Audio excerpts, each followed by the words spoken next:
Well, he still has the accent of a native New Yorker.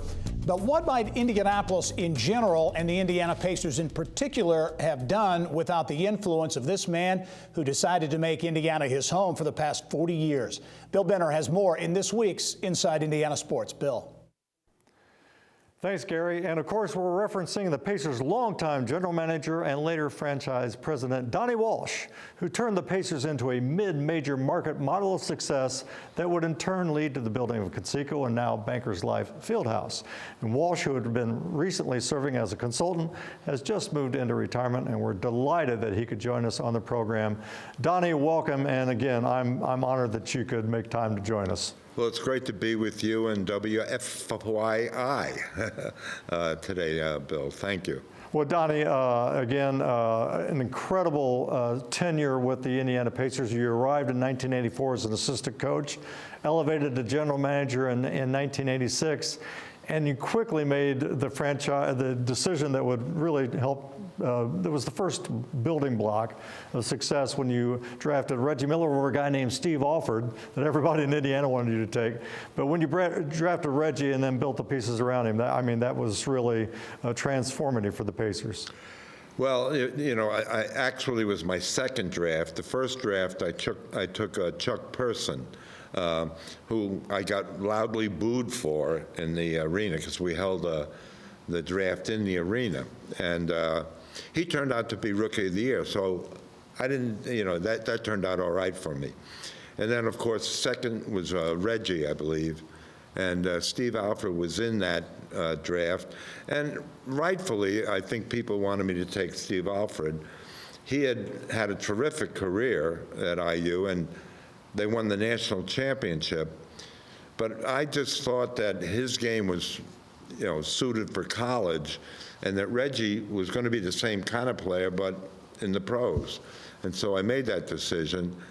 And I think, in my own mind, I think Steve did the right thing by ending up being a coach, because he became a very good coach.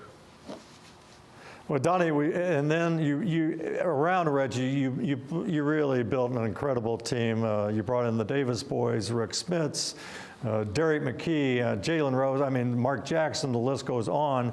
But in 1994, you hired your former college buddy, your fellow New York, Larry Brown. And Larry Brown was again, the right guy at the right time for the building of this franchise.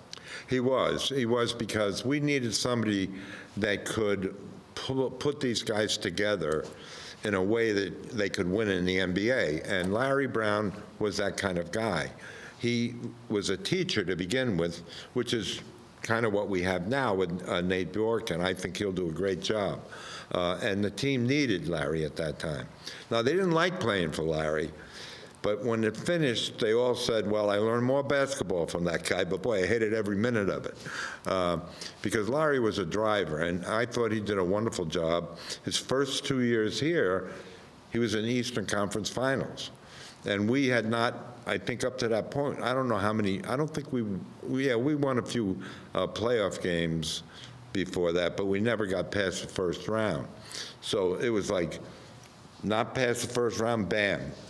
Instant Eastern playoffs, and we competed at a very high level.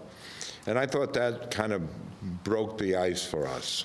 And then in 1998, another Larry, and again, what a hire, Larry Bird from French Lick, Indiana, certainly the Indiana State, Boston Celtics, and then you brought him in as coach, and 3 years later, the Pacers were in the NBA Finals against the Lakers. Larry Bird was, again, an inspired decision. Well, I had met with Larry, and I was so impressed with his knowledge of the game. And I mean from a coaching standpoint, what he would do. It covered the whole waterfront. And the one thing he said to me that I knew this guy's ready to do this is he said, well, by the way, Donnie, I got to get 2 good assistants because I've never coached before. And that's exactly what I was thinking, was he needs 2 good assistants to help him with this. And so he got Rick Carlisle, who obviously has turned into a very good coach, and Dick Harter, who I had before with Jack Ramsey, and who was probably the best defensive coach in the league. So that combination of those guys knowing they had to help Larry knowing he needed the help, and Larry's presence and knowledge as a head coach. I mean, the players loved it. Everybody that played on that team, I think, really enjoyed the experience. Donnie, we got about a minute left, and I know that's hard to sum up, but all of that success really led to, it provided the groundswell of support for the construction of Conseco, now Bankers Life Fieldhouse. And I know you were instrumental in making sure that it had that retro Indiana feel to, again, a great, great basketball venue. Well, I did, yeah. I voiced my opinion that we should do a retro look because of the tradition of basketball in this state, and this could incorporate all of it. And it actually ended up with the architects coming up with even better than I thought they could do.